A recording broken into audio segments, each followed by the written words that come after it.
Yes.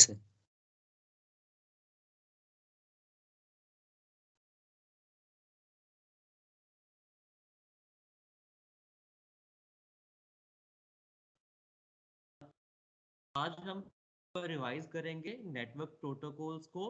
कुछ protocols हमने कर लिए थे एंड कुछ प्रोटोकॉल्स अभी हमने फर्स्ट टाइम करने हैं, राइट। तो हम नेटवर्क प्रोटोकॉल्स के देखते हैं।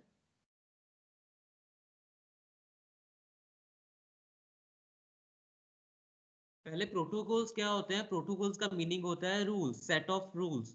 अब किसके रूल्स होंगे? वो एक नेटवर्क को।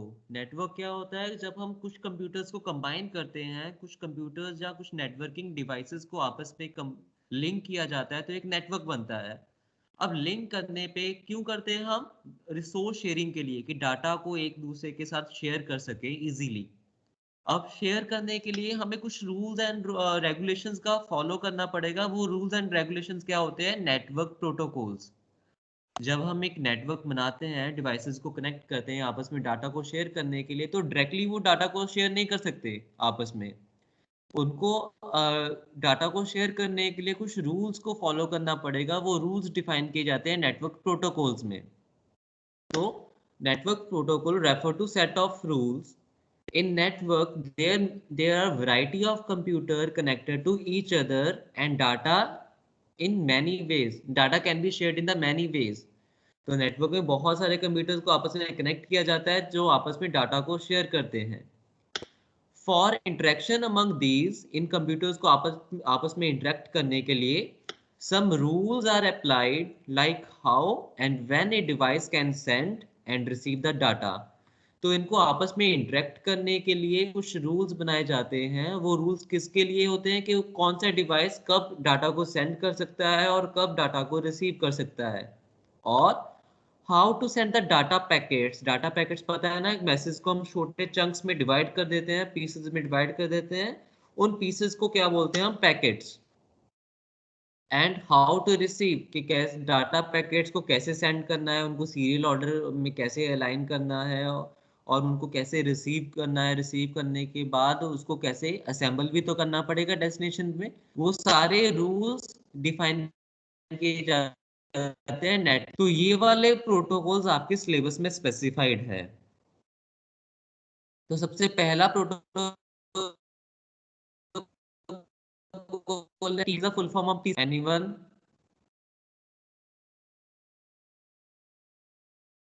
What is the full form of TCP?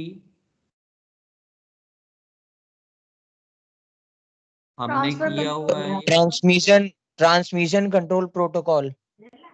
Right. Transmission control protocol and IP stands for internet protocol. अब हम ये वाले टॉपिक एक बार सिलेबस कंप्लीट हो जाए, 2 दिन में हो जाएगा। उसके बाद हम सीबीएसई का जो सैंपल पेपर है वो करेंगे सॉल्व। तो उसमें इससे रिलेटेड क्वेश्चंस आए हुए हैं कि what is the full form of TCP. आपको 4 टर्म्स ऐसे दी गई है जिनकी फुल फॉर्म डिफाइन करनी है। तो फाइनल एग्जाम में, even in the pre board examinations अभी जो आपके स्टार्ट होने वाले हैं 7 दिसंबर से, and in the final CBSE examination you will get some questions on the full form। तो इसलिए आपको फुल फॉर्म इनकी याद करनी है। TCP stands for Transmission Control Protocol and IP for Internet Protocol। अब प्रोटोकॉल्स का मीनिंग तो पता है आपको, रूल होता है।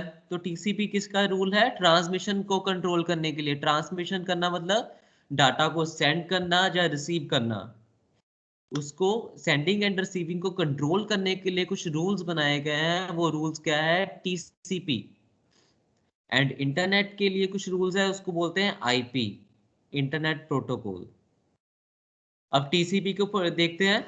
TCP is a connection oriented protocol. Connection oriented मतलब कनेक्शन पहले बनता है, जिसको सेंड करना है एंड जिसको रिसीव करना है। दो कंप्यूटर्स हैं, उन दोनों के बीच में एक कनेक्शन बनाया जाएगा। तो इसलिए टीसीपी का फर्स्ट पॉइंट है, TCP is the connection oriented protocol.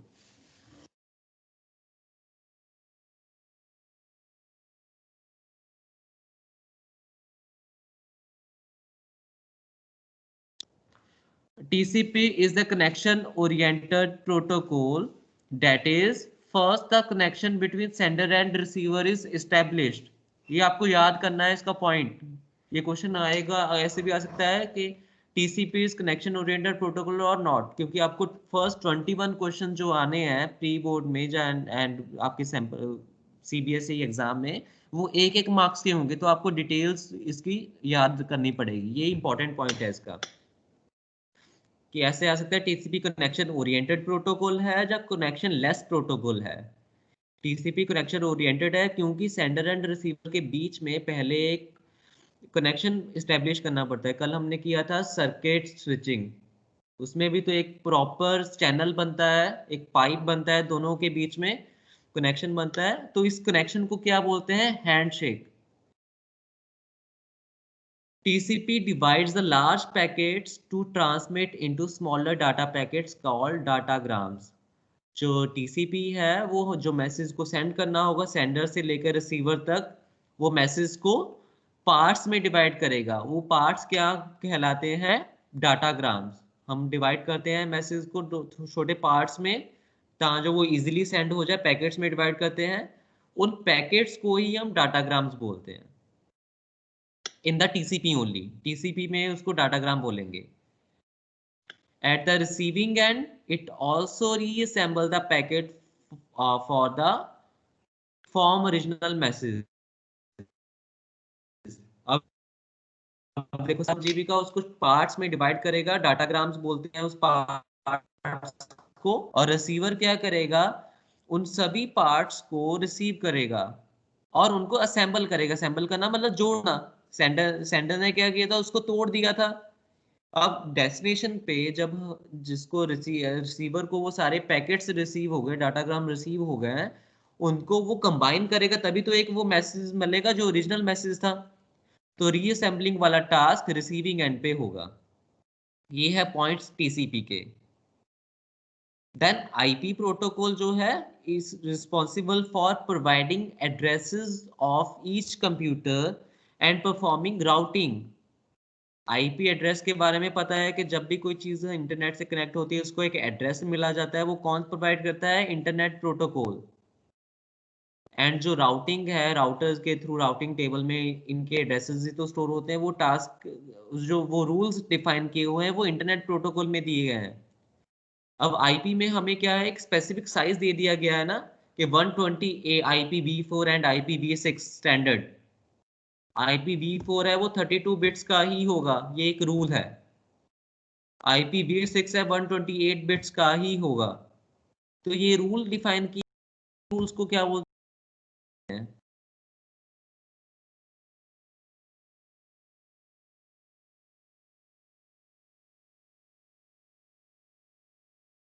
Destination IP address. TCP IP में नो सर। ओके।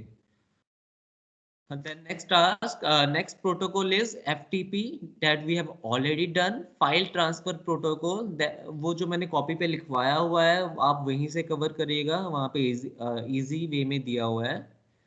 यहाँ पे मैं इसका मीनिंग समझा देता हूँ। File transfer protocol, FTP stands for file transfer protocol. Again the full form you have to remember. अब नाम से क्लियर है कि फाइल्स को अगर ट्रांसफर करना है, उसके लिए ये प्रोटोकॉल डिफाइन किया गया है, रूल्स डिफाइन किए गए हैं। It allow transferring of file from one system to another, like uploading of file from local machine to the web server using FTP client like FileZilla. तो ये अलग ही चलते हैं। FTP की अलग से वेबसाइट्स होती है, जैसे हम करते हैं ना HTTPS, HTTP साइट्स सारी, तो हम तो वही यूज कर रहे हैं। हमने आज तक FTP की कोई वेबसाइट यूज ही नहीं की। वो ऐसे स्टार्ट होती है, यहाँ पे HTTPS लिखा हुआ है, वहां पे क्या लिखा होगा? FTP। वो अलग ही पर्सनल साइट्स होती हैं, सिक्योर साइट्स होती है, जिसमें फाइल्स को ट्रांसफर किया जाता है। ये दो एडवांटेजेस ऑफर करता है, 2 और 3 एडवांटेजेस। सर हाँ जी। सर श्लोक को लिंक भेज सकते हो क्या आप? एक्चुअली मैं फोन पे लिंक नहीं हूँ, जो फोन पे लिंक है। अच्छा कोई भेज सकता है तो भेज दो उसे। सर अपना माइक म्यूट करो। हाँ, कोई जो फोन पे लिंक्ड है वो क्लास में का लिंक शेयर कर दो हमारे ग्रुप में। I will add him. I think जरूरत नहीं पड़ेगी उसकी अब। गगन वॉइस का अभी भी इशू आ रहा है क्या?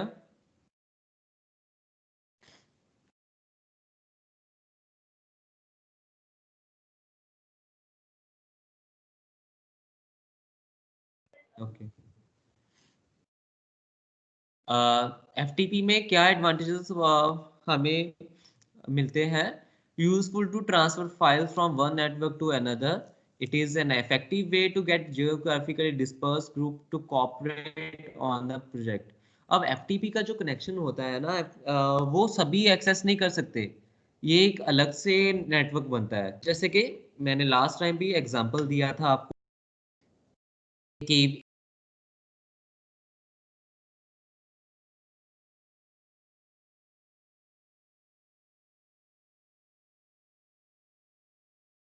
के पास एक्सेस होगा केवी एम्प्लॉयज का, उनके लिए proper user name and password होंगे, उसी के थ्रू वो इस नेटवर्क को एक्सेस कर सकते हैं। और उस नेटवर्क के ऊपर जो फाइल्स हैं उनको तभी वो एक्सेस कर सकते हैं। इसीलिए कुछ जो ऑथेंटिकेटेड पर्संस हैं वो ही उसको एक्सेस कर पाएंगे। तो इस तरह से हम प्रोजेक्ट सर वर्क भी। आपकी आवाज नहीं आ रही। Okay wait.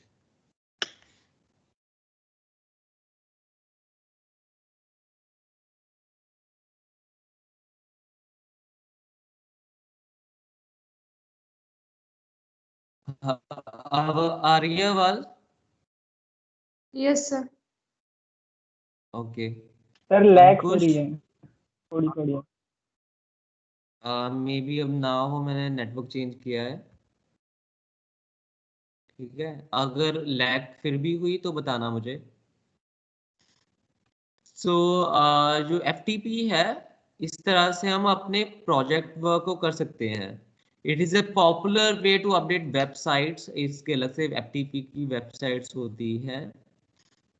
It is not just a name of protocols but also name of program or command by typing FTP followed by, ये commands भी होती है कुछ FTP की। पहले मुझे वॉइस का इशू बताओ, वो रिजॉल्व हुआ है?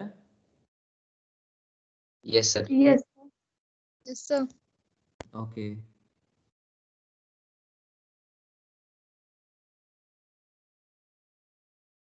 ओके। तो ये था FTP। हमने दो प्रोटोकॉल्स किए हैं, TCP/IP जो ट्रांसमिशन के लिए हम यूज करते हैं, FTP for transferring of files. अब आता है TPP protocol, that is point to point protocol. अब ये प्रोटोकॉल, सारे प्रोटोकॉल्स किसके हैं? हमारे नेटवर्क के हैं, राइट? सो नेटवर्क बनाते हैं, नेटवर्क में क्या होता है, हम कंप्यूटर्स को लिंक करते हैं आपस में। तो एक प्रोटोकॉल होता है TPP point to point protocol. Point to point नाम से क्लियर है कि हमने डायरेक्ट कनेक्शन बनाना है। अब ऐसा हो सकता है सेंडर कहीं और है और सेंडर और रिसीवर के बीच में 10 कंप्यूटर्स हैं, तो वो पॉइंट टू पॉइंट कनेक्शन नहीं माना जाएगा। पॉइंट टू पॉइंट नेटवर्क वो होता है जिसमें sender and receiver directly one two one connected है। Point to point protocol is a communication protocol of data link layer that is used to transmit multi-protocol data between the two directly connected computers. ये line है कि directly connected computers के उस protocols, उस time पे जो rules follow किए जाएंगे वो होते हैं पॉइंट टू पॉइंट प्रोटोकॉल के। It is a byte oriented protocol. Byte oriented protocol का मीनिंग है कि एक टाइम पे 1 byte of data is transferred. होता है ना कि 1 kbps डाटा ट्रांसफर कर सकते हैं, बाइट प्रोटोकॉल में बाइट्स की फॉर्म में डाटा जाएगा, एक बाइट 1 टाइम पे जाएगी। That is widely used in the broadband communications having heavy loads and high speeds. बस पॉइंट टू पॉइंट में आपको यही याद रखना है कि दो जिन डिवाइसेस के बीच में हमने डाटा को सेंड करना है, that will be directly connected to each other and it protocol use the byte oriented। दो पॉइंट्स हैं इसमें, you have to remember। HTTP hyper text transfer protocol. जितने भी प्रोटोकॉल्स कर रहे हैं इनकी सबकी फुल फॉर्म आपको याद होनी चाहिए। अब ये वाला प्रोटोकॉल हम क्यों यूज कर रहे हैं, आप डेली यूज करते हो इन प्रोटोकॉल्स को। HTTPS देखो यहाँ पे लिखा हुआ है। ये प्रोटोकॉल क्यों यूज करते हैं कि हम इंटरनेट के थ्रू वेब पेजेस को एक्सेस करने के लिए इस प्रोटोकॉल का यूज किया जाता है। It is used to transfer all the files and other data from one computer to another on the world wide web. Web के ऊपर, इंटरनेट के ऊपर वेब पेजेस को एक्सेस करने के लिए जो प्रोटोकॉल यूज किया जाता है उस प्रोटोकॉल का नाम है HTTP और HTTPS, that is the secured version of this, encrypted version। अब इसमें क्या होता है, क्लाइंट क्लाइंट क्या होता है, हमारा ब्राउजर। अब देखो मैं ये वाला ब्राउजर यूज कर रहा हूँ, राइट, और मैं क्रोम यूज कर रहा हूँ, ये मेरा क्या है, क्लाइंट है। क्लाइंट क्यों है, क्योंकि इसके थ्रू मैं किसी भी वेब पेज को एक्सेस कर सकता हूँ, राइट। क्लाइंट क्या करता है, ब्राउजर, आपको एग्जाम में भी आया था, web server and web browser में क्या डिफरेंस है। वेब ब्राउजर जो हमारा क्लाइंट है उसके थ्रू हम रिक्वेस्ट सेंड करते हैं। जैसे मैंने लिखा www.google.com, तो मैंने ये रिक्वेस्ट सेंड की, किसको की, वेब सर्वर को, जो गूगल का सर्वर होगा, एक उनका मेन कंप्यूटर है जो डाटा स्टोर करता है, उसके पास रिक्वेस्ट की गई। अब ये रिक्वेस्ट कैसे जाएगी, only using the HTTP protocol, क्योंकि हम वेब का यूज कर रहे हैं डाटा को मांगने के लिए या डाटा को रिसीव करने के लिए। एंड सर्वर रिस्पॉन्ड बैक, तो सर्वर क्या करेगा, जो रिक्वेस्ट की है उसको रिस्पॉन्ड करेगा बैक टू द हमारे ब्राउजर पर। हमारे ब्राउजर पर क्या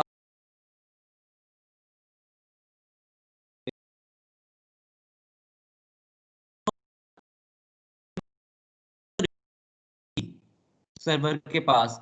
अब सर्वर ने रिस्पॉन्स कैसे दिया, उस पेज को वापस भेज के, जो मैंने जिस पेज की रिक्वेस्ट की थी उस पेज को ओपन करके मेरे ब्राउजर पे सेंड कर दिया उसने। तो इस तरह से हमारा ये वर्क करता है।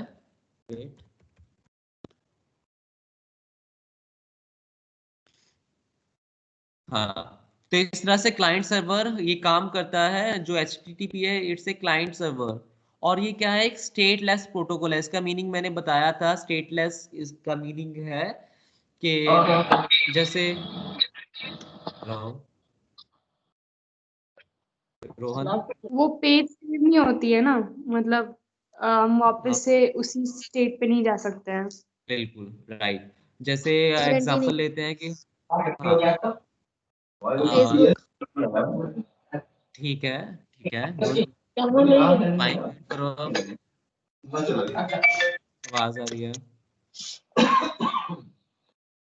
किसका माइक अनम्यूटेड है, रोहन, श्लोक, श्लोक पता चल गया आप आ गए हो। हाँ, अब देखो स्टेटलेस का मीनिंग ये होता है कि अगर हमने कोई HTTPS की वेबसाइट खोली है, यहाँ पे मैं खोल देता हूँ, मथुरा कैंट .kbs.ac.in।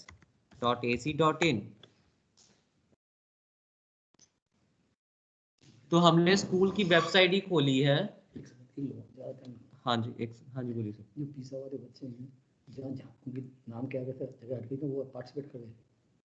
जो क्या, जैसे आपने लिस्ट दी है, हाँ व्हाट्सएप के क्या कहते हैं, यूजर आईडी पासवर्ड लगा हुआ है, बहुत के आगे हट गया है। जो हट गया है इसका मतलब है वो पार्टिसिपेट किए। जो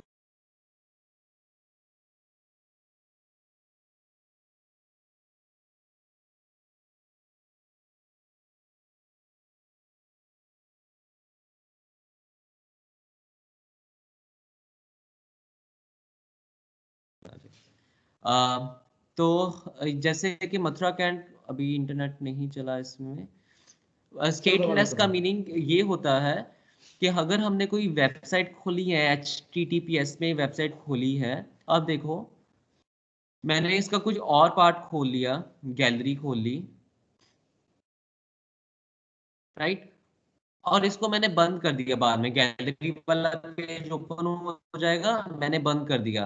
नेक्स्ट टाइम मैं मथुरा कैंट की वेबसाइट खोलूंगा, जहाँ ब्राउजर को ओपन करूंगा, उस टाइम पर मुझे वो गैलरी वाला पेज ओपन नहीं मिलेगा, मुझे क्या मिलेगा, इसका होम पेज ओपन मिलेगा।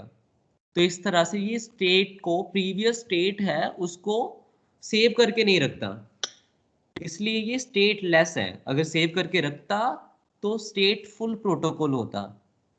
HTTP is stateless protocol, but हम कुछ टेक्निक्स को फॉलो करते हैं, जैसे कि कुकीज को, जो प्रीवियस स्टेट को मेंटेन करने में हेल्प करता है। अब फेसबुक ही ले लो आप, आपने फेसबुक पे लॉगिन किया, लॉगिन करने के बाद आपने उसका उसका यूजर नेम दिया, सपोज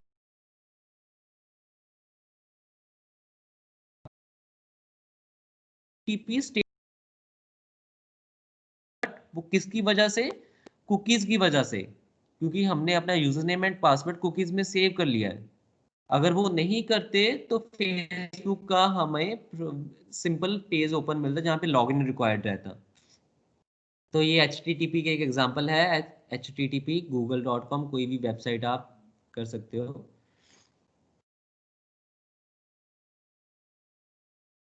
ये कहाँ गया वो?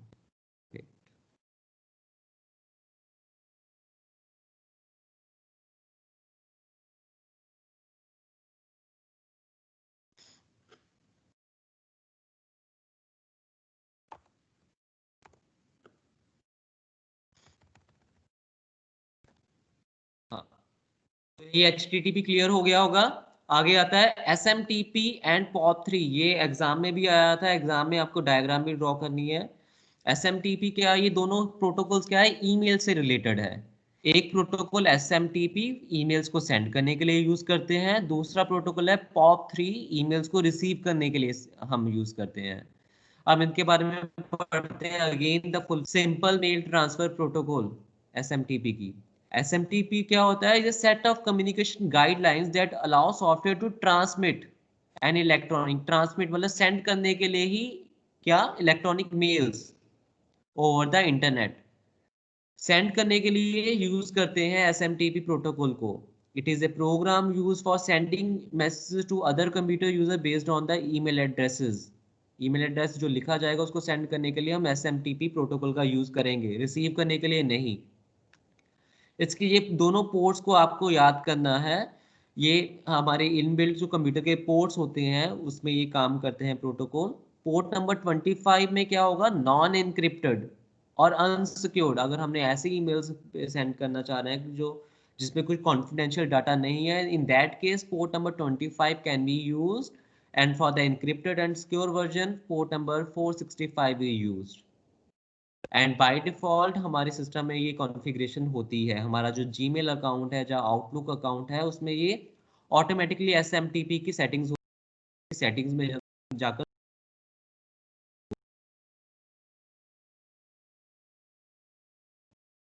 डायग्राम है शो।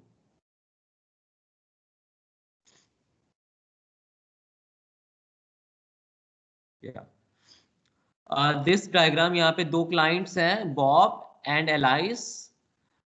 तो बॉब ने ईमेल को सेंड करना है एंड एलाइस को सेंड करना है।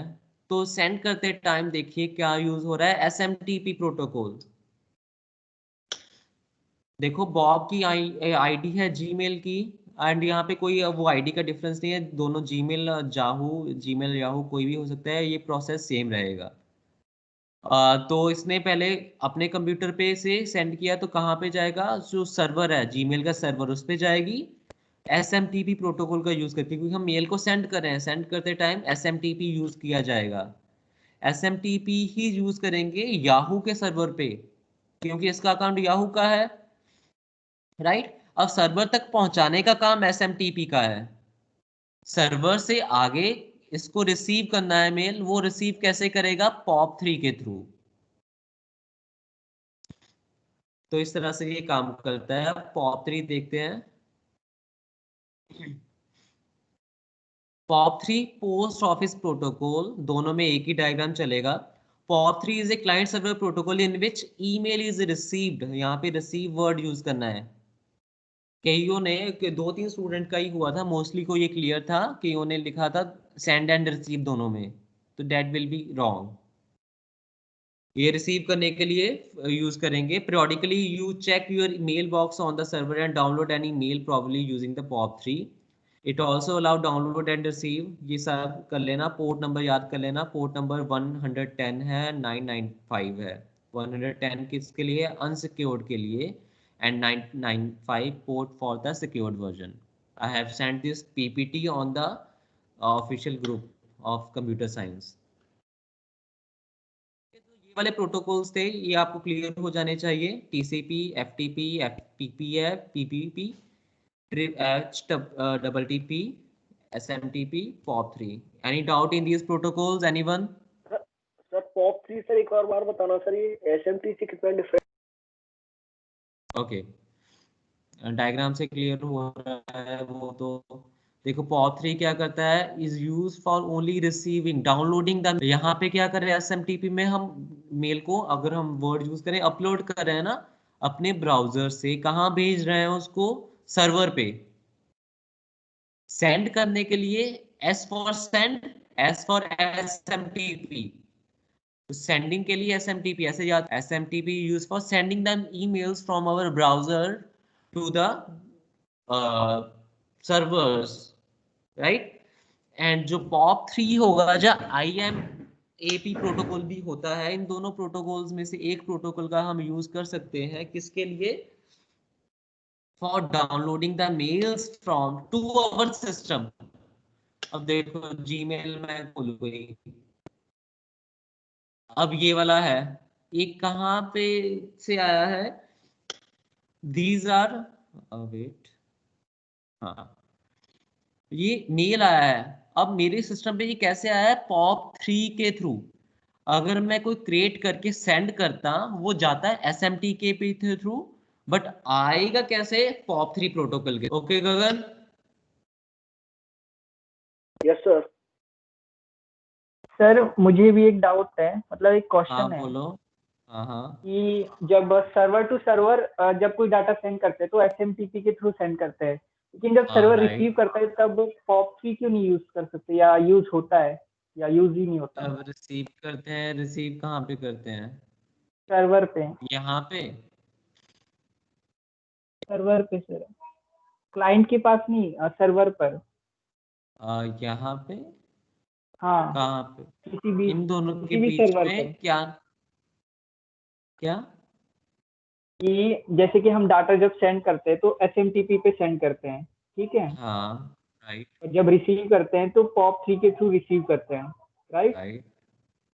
एंड जब हम जैसे कि बॉब ने कोई ईमेल सेंड किया SMTP के जरिए सर्वर पे, तो सर्वर क्या POP3 के थ्रू रिसीव करेगा या नॉर्मल रिसीव करेगा? नो नो नो नो, ये है क्लाइंट्स के लिए, जो हमारे, देखो ये तो सर्वर है, सर्वर्स की तो बात नहीं करनी हमने। क्लाइंट्स की बात कर रहे हैं, हमारे पर्सनल ब्राउज़र की बात कर रहे हैं, हमारे जीमेल अकाउंट्स की बात हो रही है यहाँ पे। तो अगर मैंने अपने जीमेल अकाउंट से ईमेल को सेंड करना है तो SMTP यूज़ करना होगा।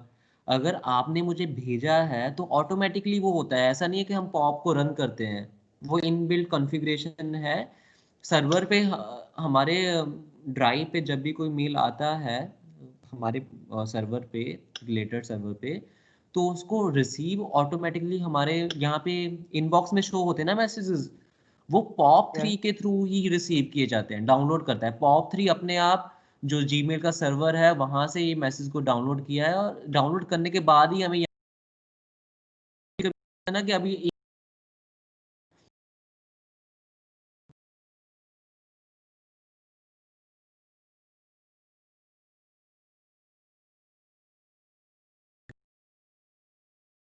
तो यहाँ पे आ गया। सेंड कैसे किया? SMTP के थ्रू, और रिसीव किया POP3 के through.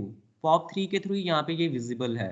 And one more thing, ये हमें बहुत इजीली विजिबल हो गया यहाँ पे। अब मैंने सेंड किया तभी यहाँ पे आ गया, क्योंकि मैं ज्यादा दूर तक गया ही नहीं, एक ही सर्वर पे, एक ही सर्वर को यूज किया। अगर मैंने आपको करना होता डाटा सेंड, तो आपकी टाइम, आपके पास आने के लिए 1 या 2 मिनट का डिले लगता है। कई बार होता है ना कि मैंने सेंड कर दिया, आपके पास नहीं हुआ है, शायद आपके साथ कभी हुआ हो, तो वो डिले किस लिए होता है कि ये वाला पाथ के थ्रू ट्रांसमिशन होता है ना, इसलिए थोड़ा टाइम डिले हो जाता है। ओके रोहन? यस सर, मैं वैसे इसलिए पूछ रहा था क्योंकि दो सर्वर है तो उसमें एसएमटीपी यूज हो रहा है ना सेंड करने के लिए, दो सर्वर उनके के बीच में हमेशा डाटा। एसएमटीपी का ही यूज होगा। हाँ हाँ, ठीक है सर। ओके, और प्रोटोकॉल्स है, VoIP प्रोटोकॉल है, that is for voice over internet protocol. हम वॉइस चैट करते हैं ना व्हाट्सएप पर, उसमें ये वाला यूज होता है voice over internet protocol. Internet के थ्रू हम वॉइस कॉलिंग करते हैं, और भी कोई एप्लीकेशंस होगी जिसमें हम कम्युनिकेशन कर सकते हैं। It is a protocol enable voice communication over the internet through the compression of voice into data packets that can be effectively transmitted over the data network and then convert back into the voice at the receiving end। अब आपको मेरी voice सुन रही है, वो कैसे सुन रही है? VoIP protocol के थ्रू। अब इसके बारे में मैं बता रहा हूँ एक बार। इसमें क्या होता है, इस प्रोटोकॉल में वॉइस जो मेरी कमांड्स हैं, सिग्नल्स हैं, वो पहले डाटा पैकेट्स में कन्वर्ट होते हैं, और वो डाटा पैकेट्स को ट्रांसमिट किया जाता है ओवर द नेटवर्क। अब आपके पास आ रहा है, सिस्टम में आपके आ रहा है, तो सिस्टम आपके फोन्स में आ रहा है, तो फोन्स में इसका रिवर्स प्रोसेस होता है। आपके फोन में एक डाटा पैकेट रिसीव हो रहा है, उसको फिर डीमॉड्यूलेटर के थ्रू उसको कन्वर्ट किया जाता है वॉइस सिग्नल्स में, इसलिए आपको मेरी वॉइस सुनाई दे रही है, क्योंकि डाटा पैकेट्स को सुन नहीं सकते आप, वो तो एक डिजिटल फॉर्म में डाटा है। इसमें क्या होता है, पैकेट स्विचिंग यूज होती है। अब कईयों के पास मेरी आवाज है थोड़ी लेट पहुंच रही होगी।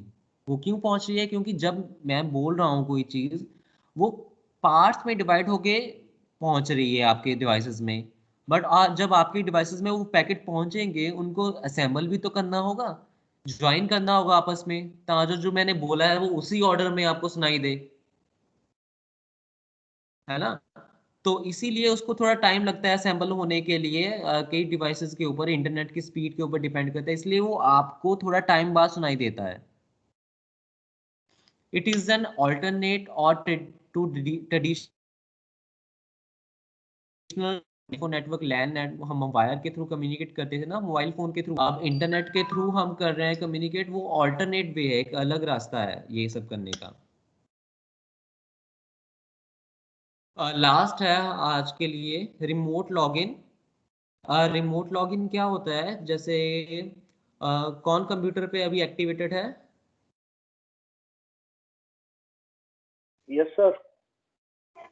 Yes sir. गगन है। एनी डेस्क यूज किया है क्या किसी ने? यस सर, एनी किया है पर डेस्क अभी डाउन। सॉफ्टवेयर? यस सर, किया पर डाउनलोड ओके नहीं है सर अभी। Okay, good. एनीडेस्क क्या है? एक ऐसा सॉफ्टवेयर है जिसके थ्रू, जैसे अभी गगन है, गगन प्रोजेक्ट कर रहा है एसक्यूएल में, उसको कोई इशू आ रहा है, इशू आने के बाद वो रिजॉल्व नहीं कर पा रहा है इवन, हाँ, तो वो मेरी हेल्प चाह रहा है, बट मैं कोविड के कारण उसके घर पे नहीं पहुंच सकता। तो मैं क्या करूंगा, अपने सिस्टम पे एनीडेस्क इंस्टॉल करूंगा, गगन अपने सिस्टम में एनीडेस्क सॉफ्टवेयर को इंस्टॉल करेगा, हम एक की शेयर करेंगे, वो मुझे एक की बताएगा, तो मैं अपने सिस्टम में की इंसर्ट करूंगा। वो की इंसर्ट करने के बाद क्या होगा, मेरी स्क्रीन पे, ये लैपटॉप की स्क्रीन पे उसकी स्क्रीन आने लगेगी, और मैं जैसे जैसे अपने माउस क्लिक करूंगा उसके उसकी स्क्रीन पे वो होने लगेगा काम। जैसे समझ रहे हो ना कि उसकी स्क्रीन मेरे सिस्टम पे शेयर हो रही है, और मैं उसकी स्क्रीन पे काम कर सकता हूँ। ऐसे उसको नहीं बोलूंगा कि तू यहाँ पे क्लिक कर, यहाँ पे क्लिक कर, वो तो स्क्रीन शेयरिंग हो गया। मैं अपने कर्सर के थ्रू मूवमेंट कर सकता हूँ, that is the remote login. वो क्या करने के लिए टेलनेट, एनीडेस्क, टीम व्यूअर, ये सॉफ्टवेयर्स होते हैं। देखो, remote login is a network application, network application है क्योंकि हम दो कंप्यूटर्स को कनेक्ट कर रहे हैं आपस में, right? That permits a user sitting at different location to work on the specific program on another program. कि एक यूजर किसी और लोकेशन पे पड़ा रखा हुआ है, बैठा हुआ है, एंड वो दूसरे यूजर के साथ की स्क्रीन पे कम्युनिकेट कर रहा है, इतना गैप होने के बाद भी। The user need ID of that computer generated by remote login application। दोनों कैसे कर शेयर होनी टू इंटरनेट रिक्वायर्ड होना चाहिए, mainly use for customer support system. हाँ, ये बहुत ही मेन पार्ट है। इवन जब टीम्स, माइक्रोसॉफ्ट टीम्स अभी हम यूज कर रहे हैं ना, ये इसको लेने के लिए बहुत कोशिश करनी पड़ी, ये इजीली नहीं मिला, बहुत सारी सेटिंग्स करनी पड़ी।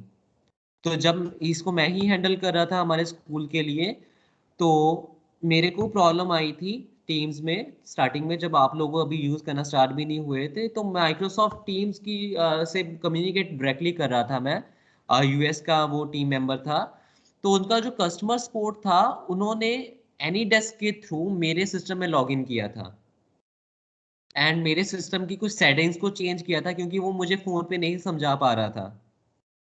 तो इसलिए कस्टमर सपोर्ट सेंटर है, जो बहुत बड़े बड़े सॉफ्टवेयर्स हैं, उनके लिए अगर किसी को प्रॉब्लम आ रही है क्लाइंट्स को, तो उनकी सेटिंग करने के लिए इन रिमोट लॉगिन सॉफ्टवेयर का यूज किया जाता है। ये टेलनेट है, एनीडेस्क है, टीम व्यूअर है। हमारे सिलेबस में टेलनेट। टेलनेट क्या है? Is one of the earliest remote login protocol. आजकल बहुत कम यूज करते हैं, हम क्या करते हैं, एनीडेस्क पर ही यूज कर रहे हैं, बट हमारे सिलेबस में टेलनेट है, तो इसको ही यूज करना पड़ेगा। हमें एक्सप्लेन करना है। Telnet is the user command and underlying TCP/IP protocol for accessing the remote computers. Through Telnet, an administrator or another user can access someone else's computer remotely. ये आपको लाइन समझ आ गई होगी कि एक बंदा दूसरे बंदे का कंप्यूटर रिमोटली एक्सेस कर सकता है। On the web, HTTP and FTP protocol allow you to request specific file from the report। Normal है कि हम फाइल्स को एक्सेस कर सकते हैं। हाँ, with Telnet you log in as a regular user with whatever privileges you may have been granted to the specific application and data on that computer। Telnet में क्या होता था, जब हम किसी दूसरे के कंप्यूटर को एक्सेस करते हैं, तो कुछ प्रिविलेजेस असाइन करनी होती है कि ये पर्सन कौन कौन सी एप्लीकेशंस को ओपन करके उसकी सेटिंग्स को देख सकता है, राइट। उसके अकॉर्डिंग ही ये सारी चीज़ें एक्सेस की जाती है। तो ये थे हमारे प्रोटोकॉल्स। आज हमने करना था wireless and mobile communication protocol. तो टाइम ऑलरेडी हो चुका है, आपकी नेक्स्ट क्लास भी होगी 12 o'clock, तो हम इसको बाद में करेंगे। इसके बारे में मैं आपको आइडिया दे देता हूँ कि जो नेक्स्ट टॉपिक है उसमें हम करेंगे क्या।